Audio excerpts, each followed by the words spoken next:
Hello, welcome to Adarsh Academy. I am Neha ma'am. So last lecture में हमने maths syllabus का overview देखा था। आज हम अपना फर्स्ट चैप्टर स्टार्ट करने जा रहे हैं, सेट्स। ये हमारा लेक्चर नंबर 1 है। आज के इस लेक्चर में हम कुछ थियरी एंड कॉन्सेप्ट देखेंगे और उसके रिगार्डिंग न्यूमेरिकल प्रैक्टिस करने वाले। ओके, जितना प्रैक्टिस आपको न्यूमेरिकल करना है, आपको उतना ही ध्यान थियरी एंड कॉन्सेप्ट पे भी देना है।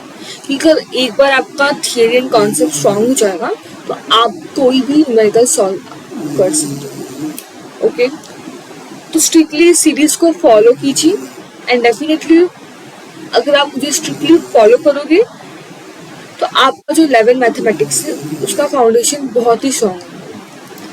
Let's start our first. What is a set? पहले हम सेट्स को डिफाइन करेंगे।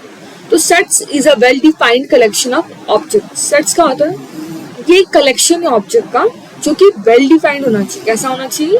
Well defined. तो कभी भी आप सेट्स को डिफाइन कर रहे हो तो आपको 3 कीवर्ड पता होना चाहिए। सबसे पहले क्या है? कलेक्शन किसका? ऑब्जेक्ट का। और वो कलेक्शन कैसा होना चाहिए? वेल डिफाइंड होना चाहिए। ओके, तो कौन कौन सी वो 3 कीवर्ड हमें याद पता होना चाहिए? कलेक्शन किसका? कलेक्शन ऑब्जेक्ट्स का। एंड वो कलेक्शन कैसा होना चाहिए? वो कलेक्शन वेल डिफाइंड होना चाहिए। ओके, तो सेट्स क्या है? सेट्स मतलब कोई भी ऑब्जेक्ट का कलेक्शन जो वेल डिफाइंड हो, हम उसे बोलते हैं sets. Let understand by some example. Okay, better हमें अंडरस्टैंड होगा जब हम एग्जांपल देखेंगे। सबसे फर्स्ट एग्जांपल मैं आपको बोलूंगी कलेक्शन ऑफ वॉवेल।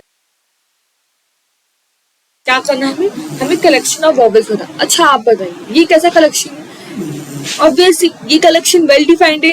क्यों? क्योंकि मैं इसका आंसर आसानी से बता सकती हूँ कि इसका आंसर होगा AEIOU।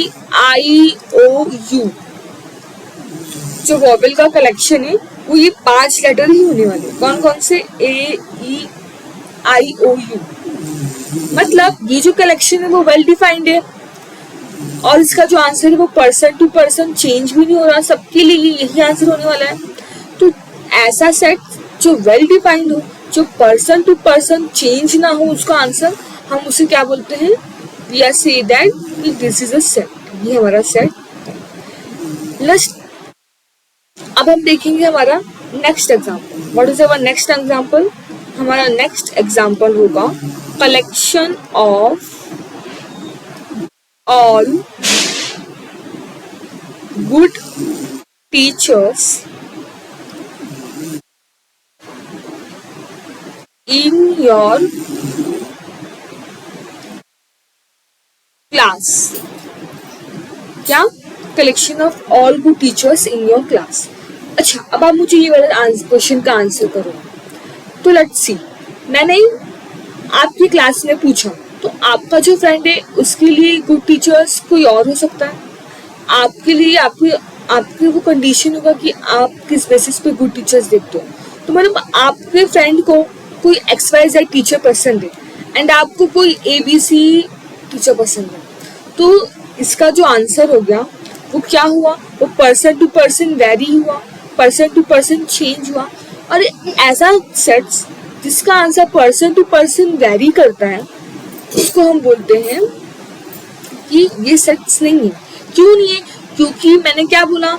सेट्स कलेक्शन तो होता है बट वो कलेक्शन कैसा होना चाहिए? वो कलेक्शन वेल डिफाइंड है।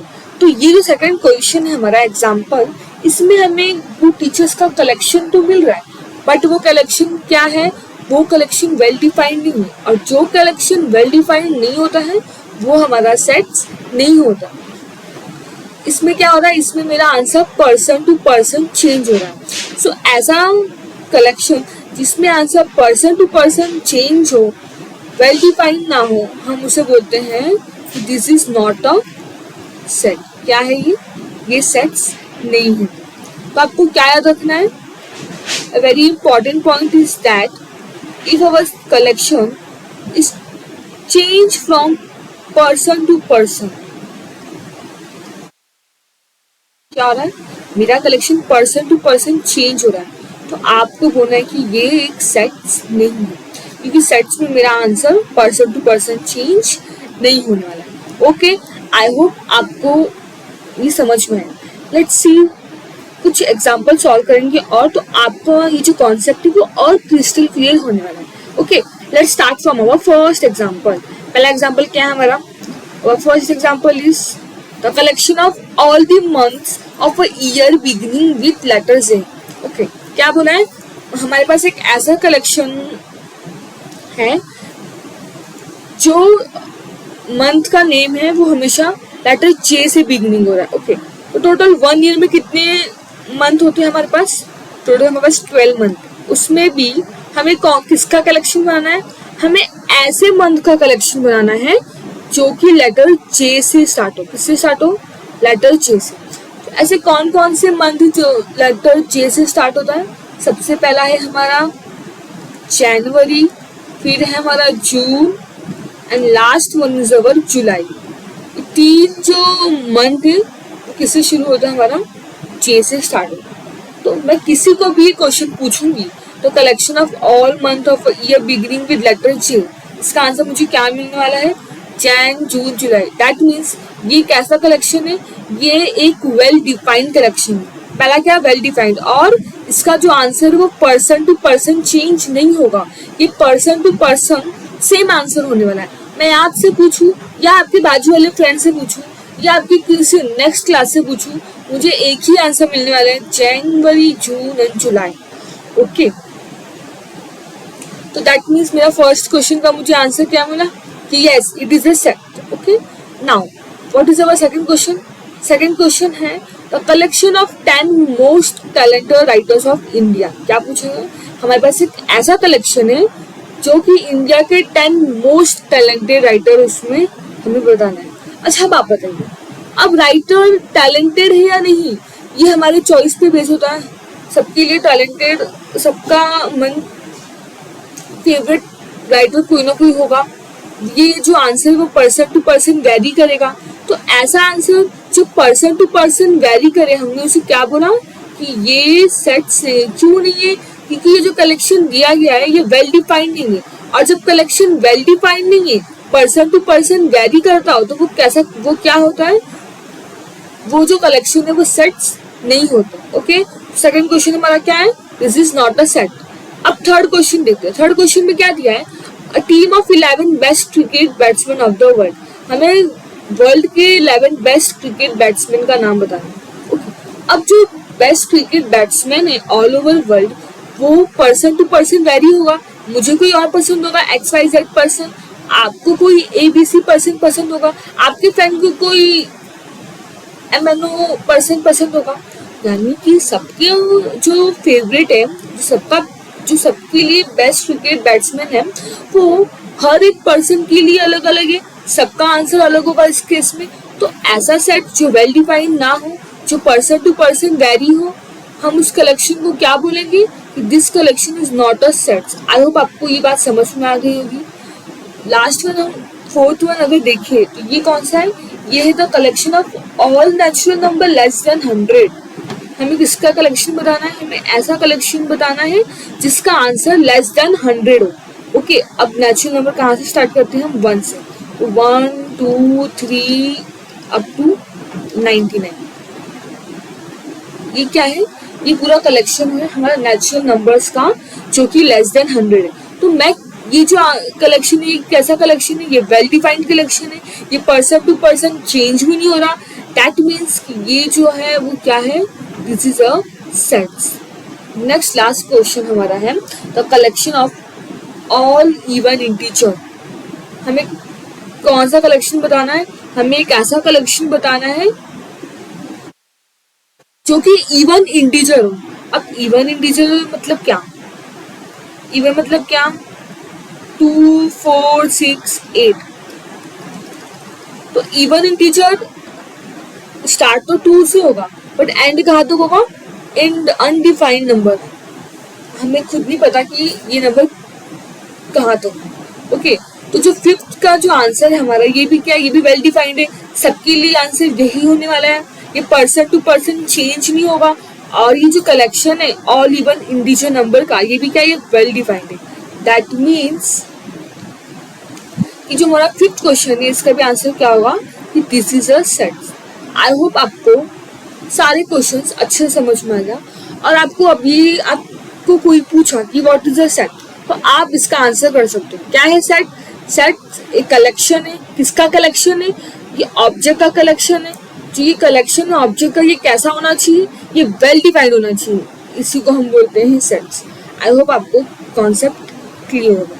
Next move to our. अब पॉइंट टू बी नोटेड, हमें कुछ कुछ बातें सेट्स में याद रखना है। सबसे पहले हमें ये याद रखना है कि सेट्स को जब भी अभी आपने देखा हुआ एग्जाम्पल में, तो मैंने सेट को ऐसे लिखा, इसके अंदर लिखा, तो ये होता क्या है?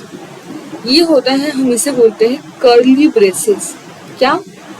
Curly braces. किसी भी सेट्स को रिप्रेजेंट करने के लिए हमें दो कर्ली ब्रेसेस लगाना पड़ता है, और इसी कर्ली ब्रेसेस के अंदर हम अपने सारे एलिमेंट लिख सकते हैं। जो सेट्स है वो हमेशा कैपिटल लेटर से डिनोट करते हैं। किससे डिनोट करते हैं हम लोग?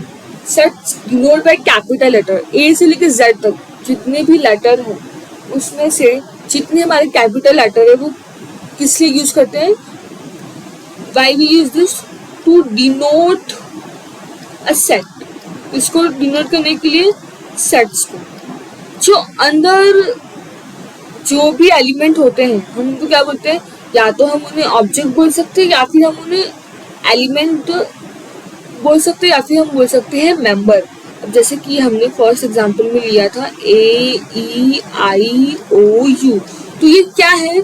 AEIOU ये मेरा मेंबर है, एलिमेंट है। क्या है? एलिमेंट। सो कैसे रिप्रेजेंट करते किसी भी सेट्स को? By using capital letter. अंदर का जो एलिमेंट है वो हमेशा स्मॉल लेटर से लिखेंगे, या फिर नंबर होगा तो नंबर लिखेंगे, बट हमेशा जो अंदर के एलिमेंट है उनको हम हमेशा स्मॉल से ही रिप्रेजेंट करेंगे।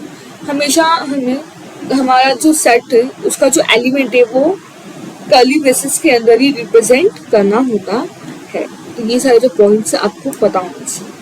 आपको ये पता होना चाहिए कि जो सेट है इसमें ऑर्डर भी मैटर नहीं करता।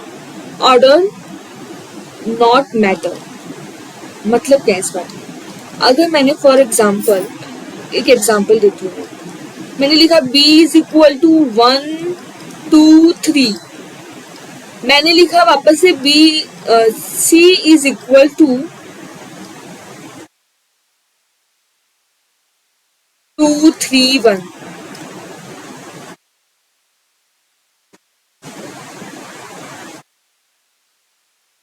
Let's see here.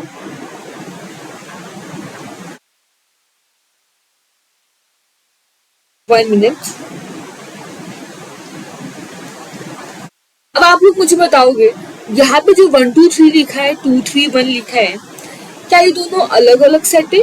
नहीं, ये दोनों एक ही सेट है। इसलिए आपको ये बात याद रखनी, पॉइंट टू बी नोटेड, कि जो ऑर्डर होता है, जो अरेंजमेंट होता है सेट्स में, वो अरेंजमेंट कुछ मैटर नहीं करता। आइदर मैं 1 2 3 लिखूं या मैं 2 3 1 लिखूं, दोनों सेट सेम होंगे, दोनों का मतलब सेम होता है। आई होप आपको समझ में आए। तो जो अरेंजमेंट है वो सेट में मैटर नहीं करते। Okay, let's move to. और हमें कुछ इम्पोर्टेंट सिंबल के बारे में भी पता होना चाहिए। फॉर एग्जाम्पल, ये जो सिंबल है हम हमेशा यूज करते हैं ये बताने के लिए कि ये उल्टा ही, जो उल्टा ही आपको दिखाई दे रहा है, इसको हम बोलते हैं देयर एग्जिस्ट। क्या होता है ये? There exist. अगर आपको कोई भी आपके सेट्स के एग्जाम्पल में ये ई दिखाई देता है तो आपको क्या बोलना है कि इसका मतलब होता है देयर एग्जिस्ट। क्योंकि इसे पता होना चाहिए। नेक्स्ट, ऐसा होता है, इसको हम बोलते हैं बिलोंग्स टू। मतलब क्या? जैसे कि ये जो एग्जाम्पल है A is equal to AEIOU, अगर मुझे रीड करना है तो मैं बोलूँगी कि जो मेरा A सेट से बिलोंग्स टू A। मतलब क्या? ये जो A एलिमेंट है वो मेरे A सेट्स को बिलोंग करता है। ओके, तो ये रीड ऐसे करते हैं, तो इसका मतलब क्या होता है? Belongs to. इसका मतलब क्या होता है? There exist. ओके, जब मैं लिखती हूँ उल्टा है, इसको हम क्या बोलते हैं? इसको हम बोलते हैं फॉर ऑल। क्या पढ़ेंगे हम इसे? For all. ये सारे जो सिंबल्स है बहुत ही इंपॉर्टेंट है, आपको आगे जाके न्यूमेरिकल्स में अगर आपको दिखा तो आपको याद रखना कि इस सबको हम क्या बोलते हैं। नेक्स्ट हम ये जो साइन है ये भी यूज करते हैं, किसके लिए? Such that. हम इसे रीड करते हैं सच दैट, ये भी आपको पता होना चाहिए। नेक्स्ट कॉमा जो है, कॉमा हम मुझे यूज करते हैं एंड की जगह पे। अगर मुझे किसी सेट के अंदर एंड लिखना है तो मैं ये कॉमा रिप्रेजेंट करूंगी, तो इसका मतलब कि चाहे मैं एंड लिखूं चाहे मैं कॉमा रिप्रेजेंट करूं, दोनों का मतलब मुझे एक ही मिलने वाला है। तो आई होप आपको ये सारे जो इम्पोर्टेंट सिंबल है वो याद है। प्लीज इसे आप लोग एक इस जो भी मैं आपको पढ़ाऊंगी एक नोट्स बना के रखें। ये जो भी आपको सिंबल है बहुत ही काम आने वाला है। कहीं भी आपको सेट्स में दिखेगा, आपको पता होना चाहिए कि हम इसे क्या पढ़ते हैं। क्या इसका मतलब होगा देयर एग्जिस्ट, ये होता है बिलोंग्स टू, उल्टा एक को हम बोलेंगे फॉर ऑल। फिर जो दो पॉइंट है इसको हम बोलेंगे सच दैट। कहीं भी अगर आपको सेट्स में दिखेगा तो आप इसको सच दैट रीड करने वाले हो। कॉमा को क्या रीड करोगे? आप एंड रीड करोगे। ओके, आई होप आपको ये सारे पॉइंट्स याद हो। Next move to our next slide. अब हम देखने वाले हैं some standard sets in maths. Maths में कुछ स्टैंडर्ड सेट्स भी होगा। मतलब क्या है इसका कि आप पूरे सेट एक्सरसाइज में कहीं ना कभी कुछ ऐसे सिंबल्स देखोगे जो कि स्टैंडर्ड है, सबके लिए हर जगह वही लिखते हैं। अगर आपको ये कहीं भी लिख रहा है आपको समझ आना है कि इसका मतलब क्या है। ओके, तो लेट्स स्टार्ट। सबसे पहला क्या है? ये एन, कैपिटल एन। आपको कहीं भी कैपिटल एन दिखेगा तो आपको समझना है कि ये क्या है? सेट है ऑफ ऑल नेचुरल नंबर। अगर मुझे किसी भी स्टेटमेंट में ये लिखना है set of all natural number, मुझे ऐसा करके कोई सेंटेंस लिखना है, तो instead of writing sets of all natural number I can use this symbol N. कहीं भी आपको ये सिंबल एन दिखता है कैपिटल एन, तो आपको समझना है कि ये क्या है? ये सेट है of all natural number. Okay, next हमारा जेड है। जेड का मतलब क्या होता है? जेड रिप्रेजेंट करता है सेट ऑफ ऑल इंटीजर।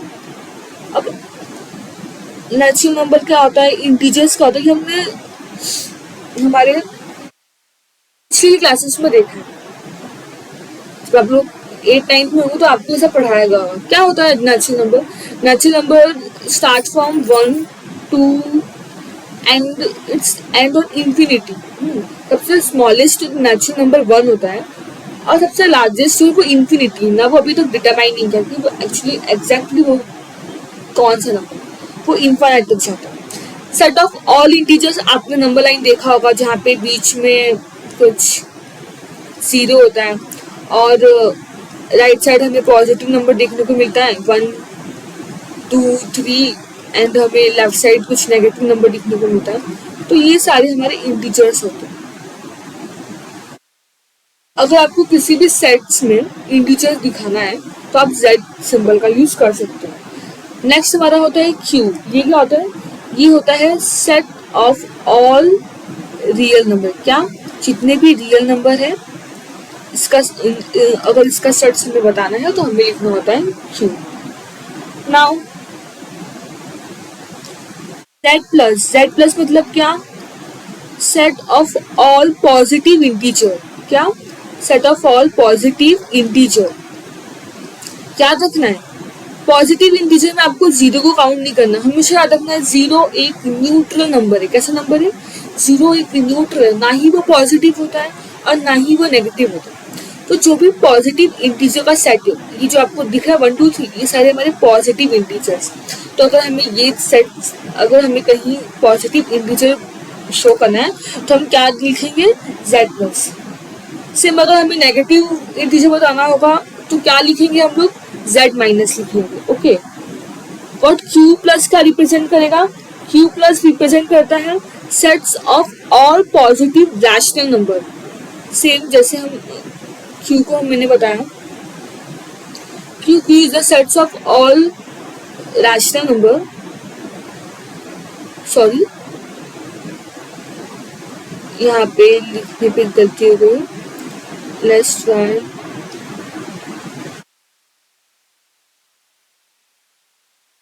तो क्यू क्या होता है? Set of all rational number. Same way Q positive क्या होगा? क्यू पॉजिटिव होने वाला है set of all positive rational number. Now what is R? R हम रिप्रेजेंट करता है set of all real number. कौन सा नंबर? Real number. सेम अगर मैंने आर प्लस लिखा तो आई होप अब आप इसका आंसर जानते हो क्या होगा. इसका आंसर होगा set of all positive real number. तो ये कुछ हमारे स्टैंडर्ड सेट से मैथ्स में, चूंकि आपको सिर्फ सेट चैप्टर में नहीं, ऑल ओवर मैथमेटिक्स में 11-12 में आपको कहीं भी अगर ये दिखता है तो आपको बाई सिंबल समझ में आना चाहिए कि इसका मीनिंग क्या होगा. आई होप आपको ये समझ में आएगा. Okay, let's move to our next slide.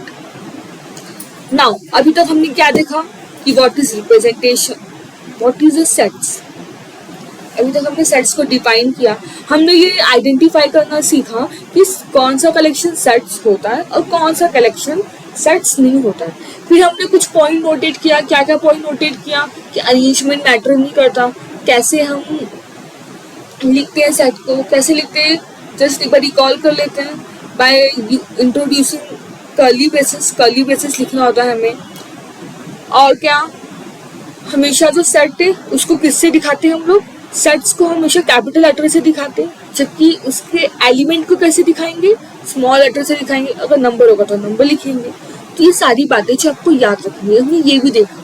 फिर हमने देखा some standard sets, N Z R, ये सब क्या होता है, ये सब हमने देखा. अब हम देखने वाले हैं रिप्रेजेंटेशन ऑफ सेट. सेट्स को रिप्रेजेंटेशन कैसे करते हैं. ओके, नेक्स्ट हमारा जो स्लाइड है वो इसी पे रिप्रेजेंट कि हमारा रिप्रेजेंटेशन कैसे होता है. तो हमारे पास टोटल दो तरह की रिप्रेजेंटेशन होता है. एक होता है रोस्टर फॉर्म, जिसे हम लोग टैबुलर फॉर्म भी बोलते हैं. सेकंड होता है हमारा सेट बिल्डर फॉर्म, जिसे हम लोग प्रॉपर्टी फॉर्म भी बोलते हैं. ओके, हमारे पास टोटल कितना रिप्रेजेंटेशन है सेट्स का? We have 2 representation of sets. पहला कौन सा है? रोस्टर फॉर्म है, टैबुलर फॉर्म. सेकंड कौन सा है? Set builder form. ओके, एक बार अगर हमें ये समझ में आएगा तो फिर हमें बहुत अच्छे से आगे का नोटेशन समझ में आएगा. तो let's start from our roster form. Roster form होता क्या है? तो रोस्टर फॉर्म हमेशा, पहला पॉइंट आपको रोस्टर फॉर्म में क्या याद रखना है? First point is, let's change the colour थोड़ा अट्रैक्टिव.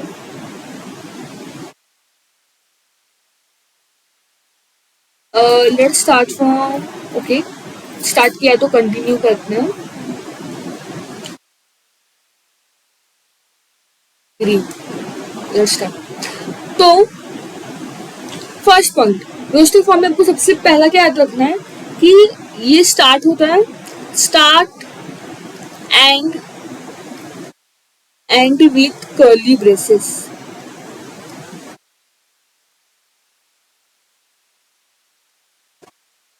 फर्स्ट क्या है, जो रोस्टर फॉर्म है वो हमेशा स्टार्ट और एंड किससे होगा? कर्ली ब्रेसेस से होगा. सेकंड पॉइंट आपको क्या याद रखना है? सेकंड पॉइंट आपको याद रखना है कि जो भी एलिमेंट्स हैं सारे एलिमेंट इसमें लिस्टेड होंगे. क्या होगा? Elements are listed. And third, the most important, सारे जो एलिमेंट है वो किससे सेपरेट होंगे? सारे एलिमेंट सेपरेट बाय कॉमास. ये 3 पॉइंट आपको बहुत अच्छे से पता होना चाहिए रोस्टर फॉर्म. क्या, कैसे रिप्रेजेंट करेंगे? सबसे पहले अगर आपको रोस्टर फॉर्म रिप्रेजेंट करना है तो आपको आपका जो सेट है वो स्टार्ट भी करना है कर्ली ब्रेसेस से और एंड भी करना है. लाइक दिस, मैंने स्टार्ट किया, फॉर एग्जाम्पल मैंने एक नाम दिया ए सेट है मेरा, जिसको मैंने स्टार्ट किया कर्ली ब्रेसेस से, और मुझे यहाँ पे मैं एंड भी किससे करूँगी? कर्ली ब्रेसेस से करूँ. हमेशा याद रखना है आपको सेट हमेशा कर्ली ब्रेसेस से स्टार्ट करना है और कर्ली ब्रेसेस में ही एंड करना है. सेकंड, सारे एलिमेंट लिस्टेड होंगे और ये जो सारे एलिमेंट है वो कॉमा से सेपरेट होंगे, क्योंकि अगर सारे एलिमेंट एक साथ लिस्टेड करेंगे तो हमें मालूम कैसे पड़ेगा कि कौन सा एलिमेंट अलग अलग है. तो उनको सेपरेट करने के लिए हम क्या यूज करने वाले? कॉमा यूज करने वाले. फॉर एग्जाम्पल, अगर मैंने बोला, अगर मेरा फर्स्ट क्वेश्चन होगा रोस्टर फॉर्म में कि right the odd natural number, write the odd natural number which is less than 10. मैंने क्या बोला क्वेश्चन? मैंने बोला odd natural number लिखना है. क्या लिखना है? ओके लेट्स, मैं इसको रफ करती हूँ, एक नए स्लाइड पे हम जाते हैं क्योंकि जगह थोड़ा कम हो.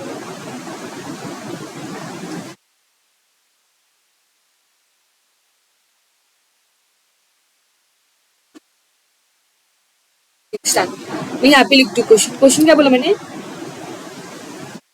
All odd natural number less than 10. अब आपको इसका आंसर लिखना है रोस्टर फॉर्म में. क्या कि all odd natural number less than 10. अब नेचुरल नंबर मतलब 1 से स्टार्ट होने वाले नंबर जिसको हम काउंटिंग नंबर बोलते हैं. ओके, तो मुझे वो सारे ऑड नेचुरल नंबर बताना है जो कि क्या है, लेस देन 10 है. 10 से सब क्या है, छोटे. तो फर्स्ट क्या आएगा? फर्स्ट आएगा हमारा 1. सेकंड और कौन कौन से ऑड नंबर है? 1 हो गया, 3 हो गया, 5 होगा, नेक्स्ट 7 एंड 9. इसके बाद हम स्टॉप हो जाएंगे. क्यों स्टॉप हो जाएंगे? क्योंकि मैंने क्वेश्चन में क्या बोला है? मैंने क्वेश्चन में बोला है कि all odd natural number which is less than 10, मतलब वो सारे नेचुरल नंबर, वो सारे ऑड नेचुरल नंबर जो किससे छोटे होने चाहिए, 10 से छोटे होने चाहिए. तो मैंने सारे एलिमेंट लिस्टेड. पहले मैंने क्या किया, रोस्टर फॉर्म लिखने के लिए सारा रूल फॉलो किया. सबसे पहले मैंने क्या किया, कर्ली ब्रेसेस से स्टार्ट किया. फिर उसमें हमारा सेकंड रूल क्या बोलता है कि सारा जो एलिमेंट है वो लिस्टेड होना चाहिए. तो मैंने अपनी कंडीशन के हिसाब से सारे एलिमेंट को लिस्ट किया. क्या कंडीशन है मेरा? सारा मुझे ऑड नेचुरल नंबर बताना है जो कि लेस देन 10 हो. तो कौन कौन से होते हैं वो? 1, 3, 5, 7 एंड 9. क्योंकि तो 9 के आगे मैं जाऊंगी, नेक्स्ट होगा मैं अपना ऑड नेचुरल नंबर देखूंगी जो कि होता है 11. बट 11 क्या है? 11 तो मेरा कंडीशन से बाहर जा रहा है. It is greater then 10. 10 से बड़ा है 11, तो ये कंडीशन सेटिस्फाई नहीं हो रही. कंडीशन कहाँ तक सेटिस्फाई हो रही? 9 तक. 9 जो है वो मैं लेस देन 10. तो मैंने अपना सारा एलिमेंट लिस्ट किया. मैंने सारे एलिमेंट को सेपरेट भी किया है कॉमा लगा के. तो इस तरह से हम अपना रोस्टर फॉर्म लिखते हैं. आई होप आपको रोस्टर फॉर्म कैसे लिखना है ये समझ में आ गया. कुछ नहीं करना है, आपको कर्ली ब्रेसेस से स्टार्ट भी करना है, एंड भी करना है. जो कंडीशन दिया जाएगा आपको सारा एलिमेंट उस कर्ली ब्रेसेस के अंदर लिस्ट करना है और उनको कॉमा से सेपरेट करना है. Just simple and straight and simple आपको ये मेथड फॉलो करना है. ओके, आई होप आपको समझ में आएगा. नेक्स्ट हम देखेंगे set builder form. Set builder form में मतलब क्या, हम उसको प्रॉपर्टी फॉर्म भी बोल सकते हैं. तो let's start from our set builder form. Set builder form मतलब क्या? All element of a set possess a single common property which is not possessed by any other element outside the set. मतलब क्या set builder form में? क्या मतलब आपको इस set में एक कॉमन प्रॉपर्टी मिलेगी. ऑल ओवर आपका जो सेट होगा उसमें आपको एक कॉमन प्रॉपर्टी मिलेगी. आपको वही प्रॉपर्टी लिस्ट करना है और उसके बेसिस पे अपना पूरा सेट लिखना है. मतलब क्या, मैं आपको एग्जांपल के थ्रू एक्सप्लेन करूंगी. मैंने आपको बोला मेरा क्वेश्चन है, मैंने लिखा है मेरे पास एक सेट से A. Let's first we will change our colour.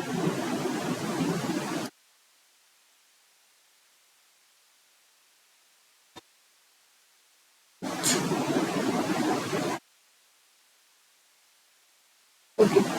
See, example. What is our first example? A is equal to A, E, I, O, U. ये एग्जाम्पल दिया है. हाँ, अब एग्जाम्पल देने के बाद आपको बोला गया है कि आपको इस सेट को सेट बिल्डर फॉर्म में लिखना है. तो लिखते कैसे, पहले हम वो देखते हैं. सबसे पहले सेट बिल्डर फॉर्म में आपको एक चीज पे बहुत फोकस करना है. आपको देखना है कि पूरी जो एलिमेंट है उसमें क्या कॉमन प्रॉपर्टी है. उस कॉमन प्रॉपर्टी को आपको लिस्ट आउट करना है और उसके बेसिस पे आपको लिखना है. कैसे लिखना है वो मैं आपको बताऊंगा. सबसे पहले आपको लिखना है जो सेट से आपने रिप्रेजेंट किया क्वेश्चन, वो हमें सेट लिखना है। लेट मैं इसको बोलती हूँ पूरे जो भी एलिमेंट है वो मेरे लिए एक्स है। ओके, तो मैं क्या लिखूंगी, एक्स सच दैट, जब मैं आपको सिंबल सिखा रही थी तो मैंने आपको ये सिंबल बताया था, देखा। तो आपको जो जो मैंने बोला है हर एक बात को आपको बहुत ही ध्यान से सुनना है और समझ के लेना है कि अगर आप मुझे प्रॉपरली फॉलो करोगे तो आपको कहीं भी दिक्कत नहीं आने वाली। जैसे मैंने आपको पहले बताया था कि हमें ये सारे सिंबल्स पहले से पता होना चाहिए। ये सिंबल क्या था, जस्ट रिकॉल करो, ये था सच दैट।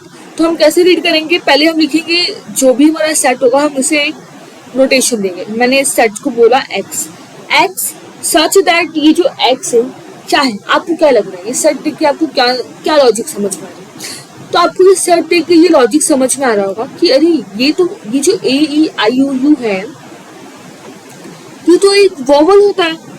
इंग्लिश अल्फाबेट में अगर मैं देखूं ए ई आई ओ यू मतलब क्या, it is nothing but one type of vowel in English alphabet. तो मैं लॉजिक मुझे मिल गया, तो मुझे क्या लिखना है कि एक्स सच दैट, वो एक्स क्या है, x is a vowel in English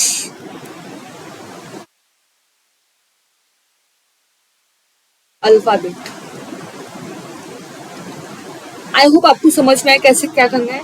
कुछ नहीं, सेट बिल्डर फॉर्म बहुत ईजी, बस आपको देखना है कि जो आपको सेट दिया गया उसका लॉजिक क्या है। एक बार आपको लॉजिक समझ में आ गया फिर आप उसको सेट बिल्डर फॉर्म में लिखोगे। लिखना कैसे है, हम इसे रीड कैसे करते हैं, ये जो कर्ली ब्रेसेस होते हैं इनको सेट बिल्डर फॉर्म में हम बोलते हैं द सेट ऑफ ऑल। क्या पढ़ते हैं इसे, हम इन्हें पढ़ते हैं द सेट ऑफ ऑल। तो कैसे लिखना है कि जो ए है जो सेट ऑफ, हम कैसे इस सेट को रीड करेंगे, हम इसे रीड करेंगे the set of all x such that x is a vowel in English alphabet. जो पूरे एलिमेंट को जो मैंने एक्स माना है वो एक्स क्या है, वो एक्स मेरा एक इंग्लिश अल्फाबेट का वॉवल। आपको ऐसे याद करें। हम और कुछ एग्जांपल लिखेंगे तो आपको और क्रिस्टल क्लियर हो जाएगा कि सेट बिल्डर फॉर्म को लिखने का। आई होप आपको समझ में आया कि सेट बिल्डर फॉर्म और रोस्टर फॉर्म में कैसे लिखना है। ओके, अब हम देखेंगे अपना नेक्स्ट स्लाइड जो कि है, इस स्लाइड में एक्चुअली क्वेश्चन मैंने ऐड नहीं किया, हम ऑन द स्पॉट क्वेश्चन लेंगे और सॉल्व करेंगे फॉर प्रैक्टिस। ओके, तो पहला क्वेश्चन हम देखते हैं, हमें इसमें देखना है कि कौन कौन सा फॉलोइंग सेट रोस्टर फॉर्म है। तो मैं क्वेश्चन लिखूंगी और आपको मुझे आंसर बताना है। ओके, फॉर एग्जाम्पल पहला क्वेश्चन मैंने लिया, एक सेट है बी। क्या है क्वेश्चन मेरा, बी इज, देखो क्वेश्चन आपको एग्जाम में ऐसे आने वाले हैं, या तो सेट बिल्डर फॉर्म में दिया रहेगा आपको बोलेंगे कि रोस्टर फॉर्म में लिखो, या तो आपको रोस्टर फॉर्म में दिया रहेगा और आपको बोलेंगे कि सेट बिल्डर फॉर्म में लिखो। यही दो मेथड है क्वेश्चन पूछने का। ओके, तो एग्जाम में आपको डरना नहीं, अगर सेट बिल्डर फॉर्म दिया है फिर वो आपसे पूछेगा कि इसको रोस्टर फॉर्म में कन्वर्ट करो, और रोस्टर फॉर्म दिया तो आपको बोलेगा कि आप इसे सेट बिल्डर फॉर्म में कन्वर्ट करो। ठीक है, तो पहला क्वेश्चन देखो, ये जो क्वेश्चन है ये सेट बिल्डर फॉर्म में दिया रहेगा। पहला क्या लिखा है, एक्स, हमें कैसे रीड करना है, x such that x is an integer. क्या है मेरा एक्स, एक्स मेरा एक इंटीजर है, and -3 is less than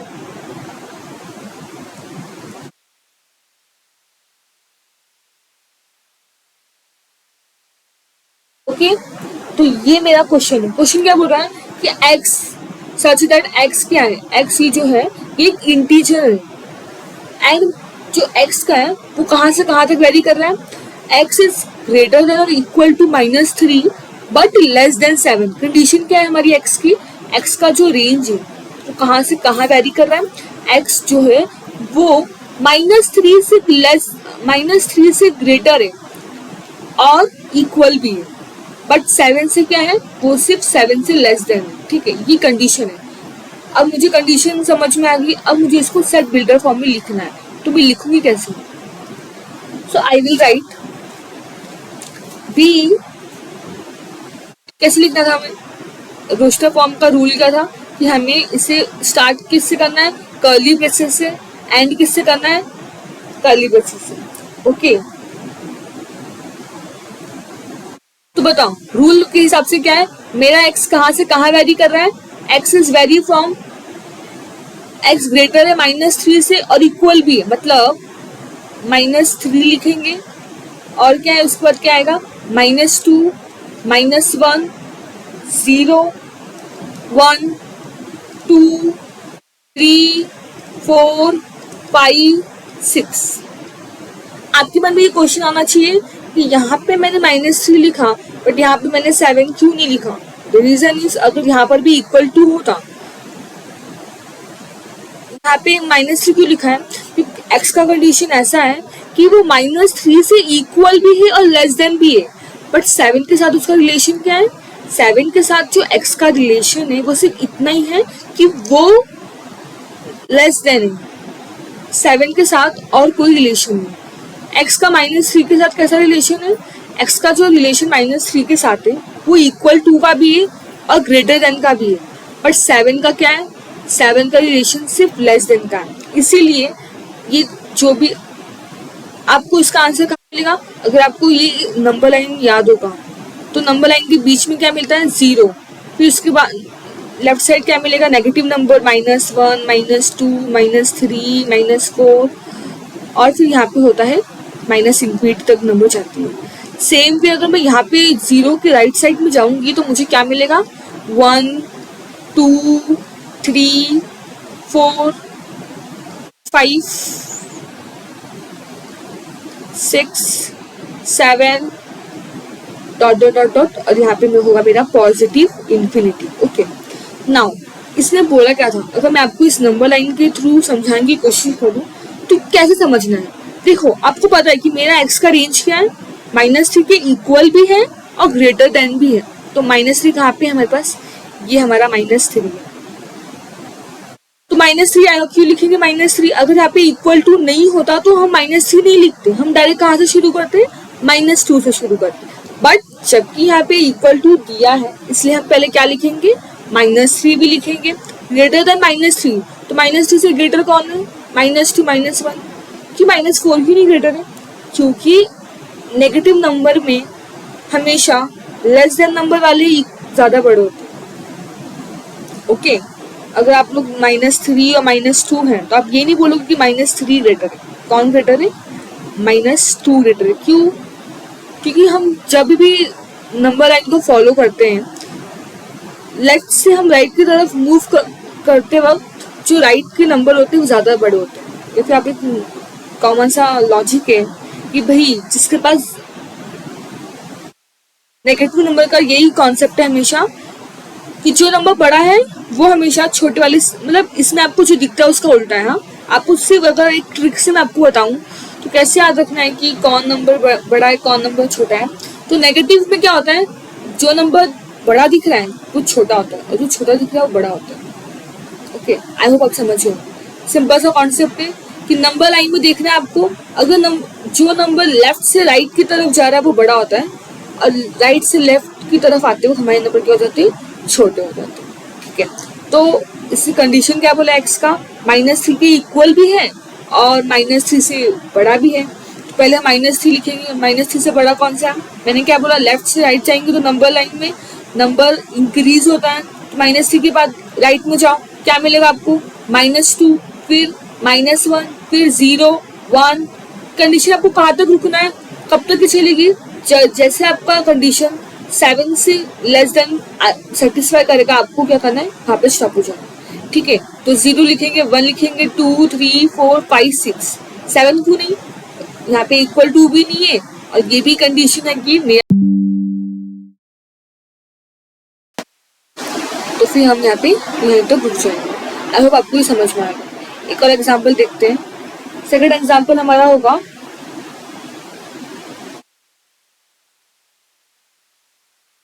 the set of all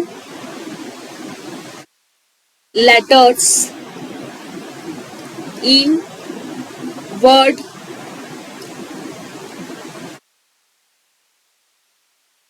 trigonometry, याद रखना है। रोस्टर फॉर्म में एक रूल आपको मुझे याद रखना है कि आप जब भी कोई अल्फाबेट लिखोगे तो repetitions are not allowed in roster form. क्या पॉइंट आपको याद रखना है? यहाँ पे जगह नहीं है, ये यहीं पे लिखती हूँ मैं। Change the colour, 1 minute. Right form, okay. See, आपको एक बात याद रखना है रोस्टर फॉर्म में कि letters are not repeated.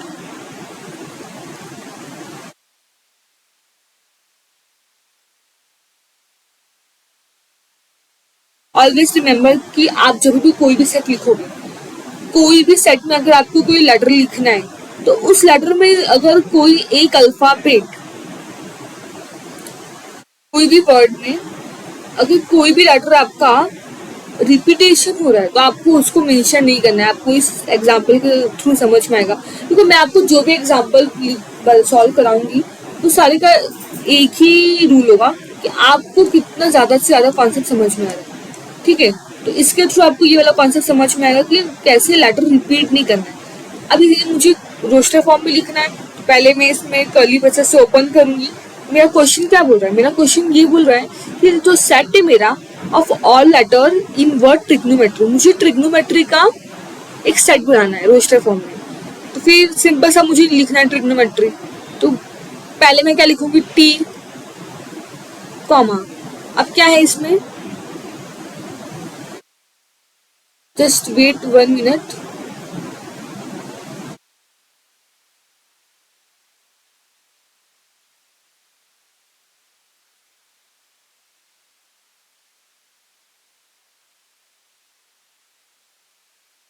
Start करते हैं। जो वर्ड ट्रिग्नोमेट्री है वो कैपिटल लेटर में लिखा है क्वेश्चन में, ट्रिग्नोमेट्री। Let's see, okay. तो क्या है क्वेश्चन? क्या बोल रहा है? क्वेश्चन बोल रहा है कि set of all letters in word trigonometry. मुझे क्या है? मुझे ऐसा सेट बनाना है जिसमें ट्रिग्नोमेट्री वर्ड लिखनी है। रूल्स क्या है? रूल्स ये है कि लेटर्स रिपीट नहीं होने चाहिए। मतलब क्या इसका आप अभी समझो। तो पहले रोस्टर फॉर्म में क्या करना है? कर्ली ब्रेसेस से स्टार्ट करना है। फिर मैं फर्स्ट लेटर लिखूंगी टी, उसके बाद में लिखूंगी आर, फिर आई, सी, ओ, एन। यहाँ तक तो कोई भी लेटर रिपीट नहीं है, बट आप यहाँ पे देख रहे हो, यहाँ पे एक लेटर है ओ, वो यहाँ पे रिपीट कर रहा है। ऑलरेडी एक वो यहाँ पे था, वापस से वो यहाँ पे रिपीट कर रहा है। तो क्या मैं यहाँ पे ओ लिखने वाली हूँ? नहीं। मैंने आप सबको बोला, क्या बताया मैंने, कि हम यहाँ पे ओ नहीं लिखेंगे। क्यों नहीं लिखेंगे? क्योंकि जो हमारा जो सेट्स है उसमें हम कभी लेटर रिपीट नहीं करते, और जब लेटर रिपीट नहीं करते तो ये ओ जो एक बार मैं लिख चुकी हूँ, मैं वापस से इसे रिपीट नहीं करूँगी। तो नेक्स्ट मूव आगे जाएंगे। ओ नहीं लिखना है, वापस से क्या लिखना है? एम, ई। क्या मैं टी लिखूंगी?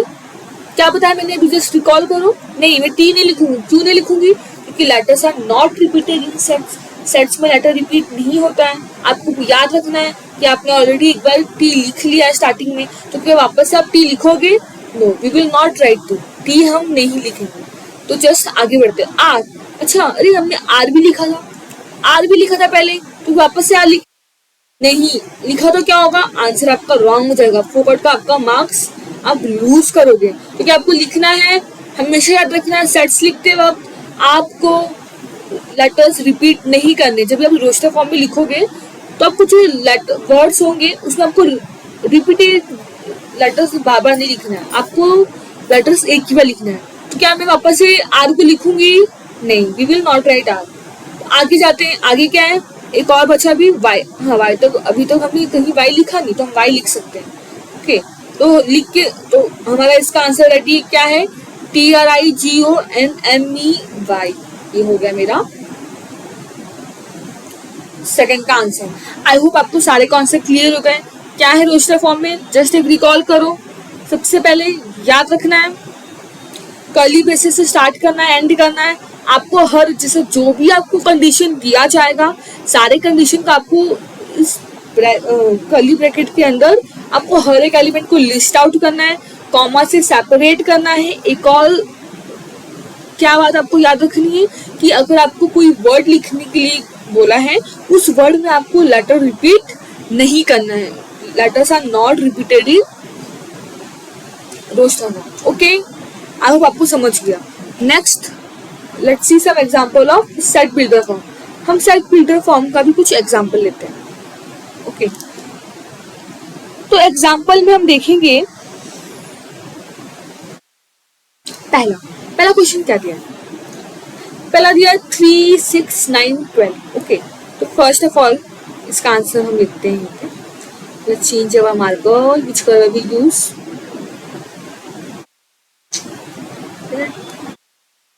ओके, स्टार्ट करते हैं। सी, अभी पहला क्वेश्चन क्या है, 3, 6, 9, 12। ओके, 3, 6, 9, 12। मैंने आपको सेट बिल्डर फॉर्म में क्या बोला था। सेट बिल्डर फॉर्म में आपको एक बात याद रखनी, आपको प्रॉपर्टी देखना है।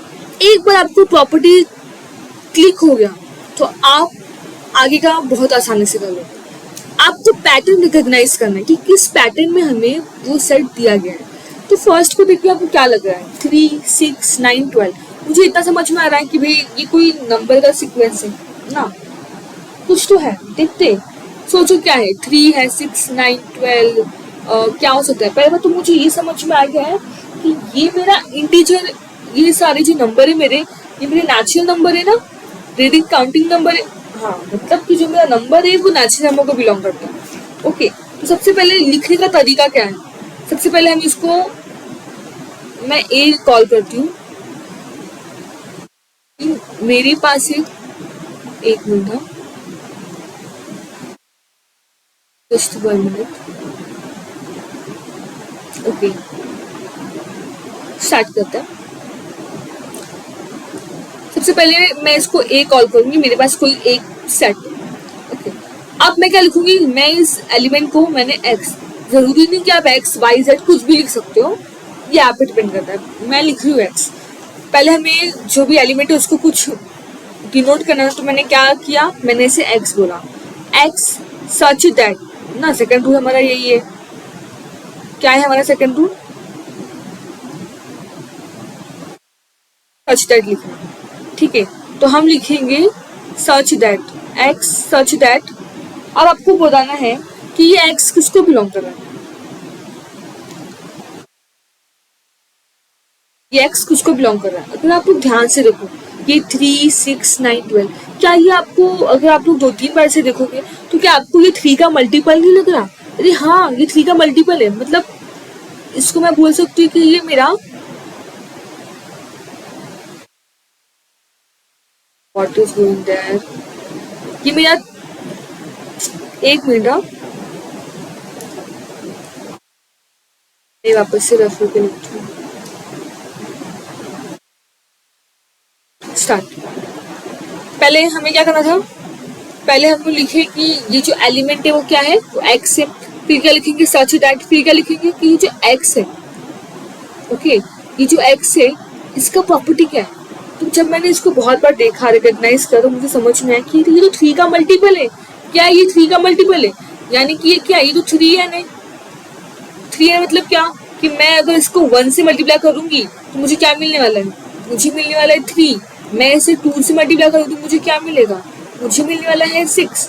वापस से मैं इसको 3 से मल्टीप्लाई करूंगी तो मुझे क्या मिलेगा, मुझे मिलने वाला है 9। ओह या, ये 3 का मल्टीपल है, यानी मेरा जो ये लॉजिक है वो सही निकला। इसका मतलब पहले हमने इसको कॉल किया एक्स, वो सच दैट वो एक्स क्या है, वो एक्स मेरा 3 का मल्टीपल है।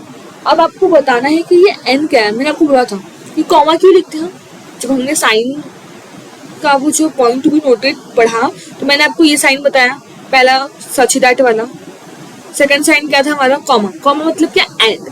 एंड आपको अब ये बताना है कि ये एन किसको बिलोंग करता है। तो हम एन की जगह पे क्या क्या ले रहे, 1 ले रहे, 2 ले रहे, 3 ले रहे। तो ये 1 2 3 है क्या, इट इज नथिंग बट क्या, आई होप आप लोग सही चाहते हो। हाँ, एन क्या है मेरा, एन मेरा नेचुरल नंबर है। वाई मैंने ये, इसका मतलब क्या है, मैंने आपको बताया था साइन में इसको हम बोलते हैं बिलोंग्स टू। तो एन किसको बिलोंग करता है, N belongs to natural number. कैसे समझ में आया, हमने अभी जस्ट पढ़ा था some standard set in maths, तो उसमें एन का मतलब क्या था, एन का मतलब था मेरा नेचुरल नंबर। तो जब भी मैंने आपको बोला था जब भी आपको नेचुरल नंबर लिखना है सेट में, तो instead of writing full statement what you can write direct a capital line. क्या, कैपिटल लाइन, जिसका मतलब होता है नेचुरल नंबर। तो क्या हुआ मेरा, x is equal x such that x is equal to 3n, comma को हम पढ़ेंगे एंड, जहाँ पे n किसको बिलोंग करता है, n belongs to natural number. And अब इसका रेंज क्या है, देखो ये पूरा 3 का मल्टीपल नहीं है, ये कहाँ तक है, इसका जो लॉजिक है ये 3 इंटू 4 जब मैं करूँगी 12, यानी कि इसका जो लॉजिक है ये 1 से लेकर 4 के बीच में। मतलब क्या है, इसका लॉजिक ये जो मेरा n है वो ग्रेटर देन और इज इक्वल टू किसके है, 1 के, बट वो लेस देन और इक्वल टू किसके, 4 के। नाउ ये पूरा कंडीशन मेरा सेट जो भी ये सेट था ये पूरा मैंने सेट बिल्डर फॉर्म में लिखा और अब हम इसे क्लोज करेंगे। आई होप आपको ये पूरा लॉजिक समझ में और तुम अच्छे से आपको क्लियर होगा कि ये क्या है। ओके, तो कुछ नहीं है, पहले आपको जो भी एलिमेंट जो भी दिया है सेट, आपको उसको कुछ नाम कॉल करना है। एक सेट है, एक सेट है, फिर हमें कर्ली ब्रेसेस, कोई भी सेट आपको कर्ली ब्रेसेस से स्टार्ट। आपने जो एलिमेंट है उसको एक्स बोला, सच दैट वो एक्स क्या है, वो एक्स मेरे लॉजिक के हिसाब से, मेरे प्रॉपर्टी के हिसाब से देखा तो वो मेरा एक्स मुझे 3n मिला, मतलब मुझे 3 का मल्टीपल मिला तो मैंने 3n लिखा। अब मुझे ये बताना है कि जो हमारा n है वो क्या है, n इज नथिंग बट, मैंने देखा तो मेरा n नेचुरल नंबर को बिलोंग करता है। अब मुझे इस n का रेंज भी तो बताना है कि ये नंबर 3, 6, 9, 12 क्या कहाँ तक है, 3 का मल्टीपल कहाँ तक है। तो इसका रेंज जो है वो ग्रेटर देन 1 है, ग्रेटर देन इक्वल टू 1 है और लेस देन इक्वल टू 4 है। ये मेरा पूरा फर्स्ट का आंसर हो गया। नेक्स्ट हम लिखने वाले हमारे सेकंड का आंसर। तो सेकंड क्वेश्चन अगर आप देखो 2, 4, 8, 16, 32, वापस से मैं पहले इसको कुछ कॉल कर लेती हूँ। मेरे लिए ये बी सेट है, मैं सेकंड का आंसर यहाँ पे लिखूँ, it is my question number second. ये मेरा B set, start from curly braces. पहले मैंने इसको कॉल किया वाई, हाँ अब मैं सोच रही हूँ चलो मैं कुछ इसको वाई कॉल करती हूँ। मैंने आपको पहले ही बोला कि आप इसको एक्स वाई जेड जो आपका मैंने आप वो कॉल कर सकते हो, A B C D anything from A to Z आप कुछ भी कॉल कर सकते हो।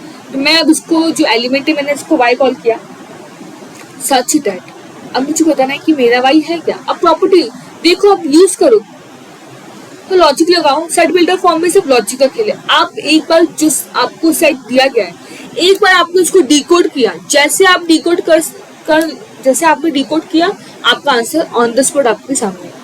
जस्ट आपको सेट दिया है, अब डिकोड करो। क्या है लॉजिक, डिकोड। 2, 4, 8, 16, 32, ये पैटर्न क्या है, कुछ 2 है फिर 4 है 8, मतलब अच्छा ये 2 के पावर में n वाला लॉजिक अप्लाई हो रहा है। कैसे, मैंने जब 2 के पावर 1 किया तो मुझे आंसर 2 मिला, मैंने जब 2 का पावर 2 लिखा तो मुझे आंसर 4 मिला है, राइट। मैंने जब 2 का पावर 3 किया तो मुझे आंसर मिलेगा 8 एंड सो ऑन। 2⁴ किया तो मुझे आंसर मिला 16 एंड 2⁵ किया तो मुझे आंसर मिला 32। अरे हाँ, ये लॉजिक क्या बैठा, मैंने इस सेट को डिकोड किया जिसका लॉजिक है 2n।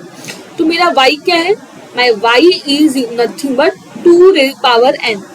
ओके, वापस से अब मुझे क्या लिखना है, एंड। अब ये जो मेरा n है वो किसको बिलोंग कर रहा है, आप देख रहे हो 1, 2, 3, 4, 5 ये मेरे सारे n है। तो वापस से मेरा n किसको बिलोंग कर रहा है, my n is belonging to my natural number, am I right. या एंड जस्ट इसे रफ करते हैं, तो स्पेस का प्रॉब्लम हो रहा है मुझे। आई होप आपको लॉजिक समझ में आ गया है ना, कैसे किया।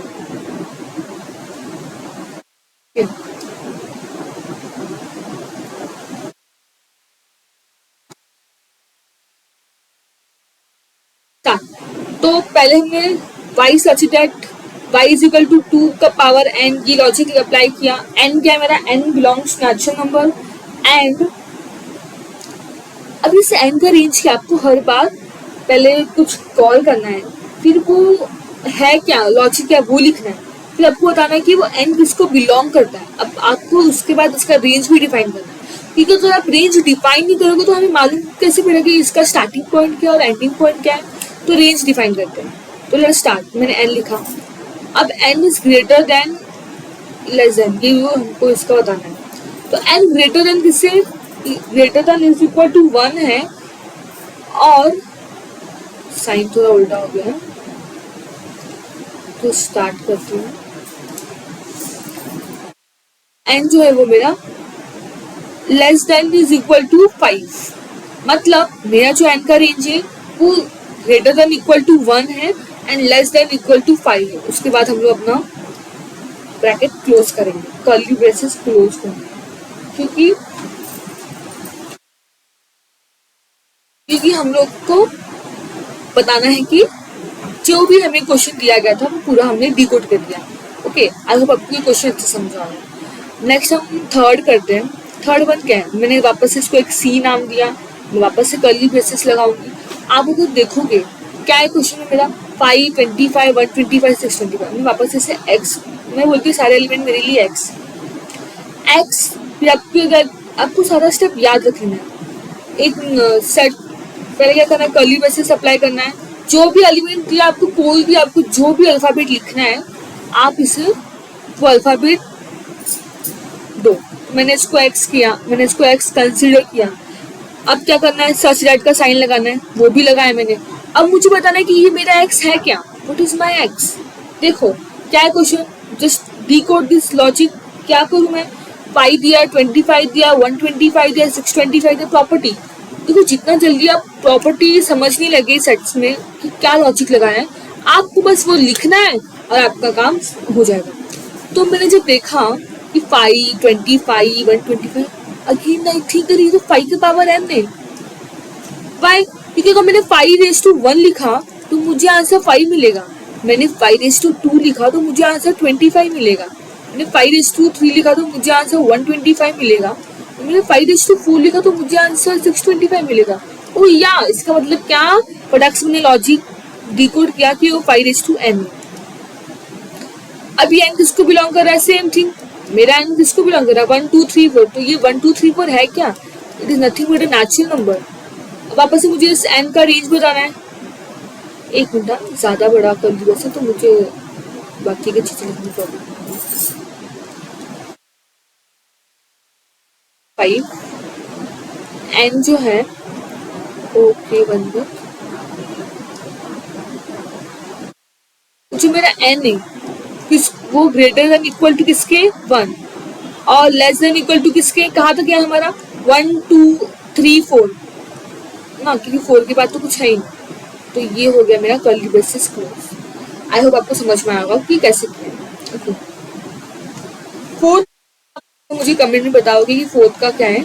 मैं आपको बताती हूँ फिफ्थ वन, फोर्थ इजी भी है। Let's start. फिफ्थ क्या है, 14900। अब आपको देखना है कि क्या है। सबसे पहले हम क्या करेंगे, हम लिखेंगे d is equal to curly braces 14900। मैंने इसको नाम भी दिया x। फिर क्या करना है, आपको स्टेप याद होना चाहिए। स्टेप याद हो गया, पहले मैंने इसको कुछ कंसिडर किया, मैंने x कंसिडर किया। फिर सेकंड स्टेप में सच दैट लिखना है। अब जो कंसिडर किया है उसको मुझे बताना है कि एक्चुअली वो है क्या। तो है क्या ये 149 till 100। अरे 1 मतलब क्या, अगर एक मिनट, ये जो लॉजिक है मैं यहाँ पे रफ करती हूँ ताकि मुझे आगे के लॉजिक्स लिखने में आसानी होती है। 1 minute, just rough it. Okay, now start. सी क्या है ये 14900। अच्छा, अगर मैं n का, अच्छा ये n का पावर 2 है, कैसे मुझे मालूम है कि n का पावर स्क्वायर है, क्योंकि जब मैं 1 का स्क्वायर करूँगी तो मुझे 1 मिल रहा है, और 2 का स्क्वायर करूँगी तो मुझे 4 मिलेगा, मैं 3 का स्क्वायर करूँगी तो मुझे क्या मिलने वाला है, 9। टिल ऐसे ही कहाँ तक गया है, 100। दैट मीन्स 10 का स्क्वायर करूँगी तो मुझे मिलने वाला है 100। यानी ये जो है ये x मेरा नथिंग बट क्या है, ये मेरा n का पावर स्क्वायर है। फिर मुझे क्या लिखना है, नेक्स्ट स्टेप में आपको याद होना चाहिए, मुझे बताना है कि मेरा n किसको बिलोंग करता है। कॉमन सेंस की बात है, मेरा एन किसको बिलोंग कर रहा है, ये एन क्या है, ये एन 1 2 3 4 टिल 10 है, मतलब ये क्या है, ये तो काउंटिंग नंबर है, मतलब क्या नेचुरल नंबर है। तो एन मेरा किसको बिलोंग कर रहा है, N is belonging to natural number. उसके बाद क्या करना है, फिर मुझे वापस से एन लिखना है। अब ये क्या है, अब वापस से मुझे क्या होता है, लास्ट में हमें क्या बताना होता है, हमें लास्ट में बताना है कि मेरा रेंज कहाँ तक है। तो मेरा ये एन है, इसका रेंज देखो, greater than equal to less than equal to, यही दो रेंज बताने। तो ग्रेटर देन इक्वल टू, ये 1 से ग्रेटर देन इक्वल टू है, और लास्ट कहाँ खत्म हो रहा है, ये 100 पे, मतलब 10 की पावर 2, मतलब क्या कि लेस देन इक्वल टू 10। फिर हम अपना कर्ली ब्रेसेस क्लोज करें।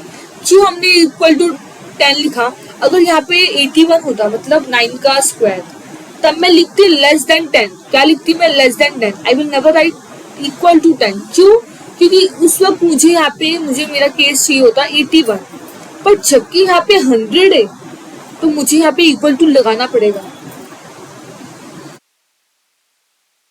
क्यों लगाना पड़ेगा मुझे यहाँ पे इक्वल टू, क्योंकि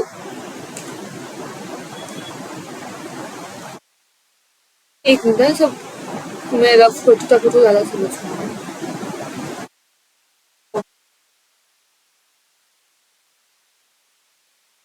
में स्टार्ट।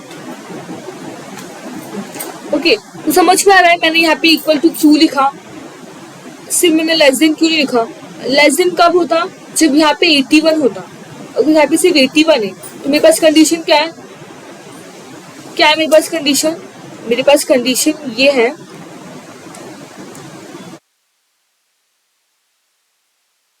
वन नहीं था तो एन अच्छे से दिखाई नहीं देता, तो इसलिए मैंने रख दिया। क्या था, less than is equal to 10।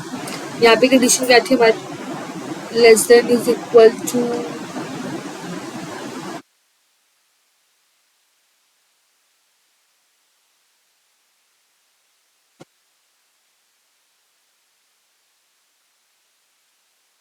Minute था।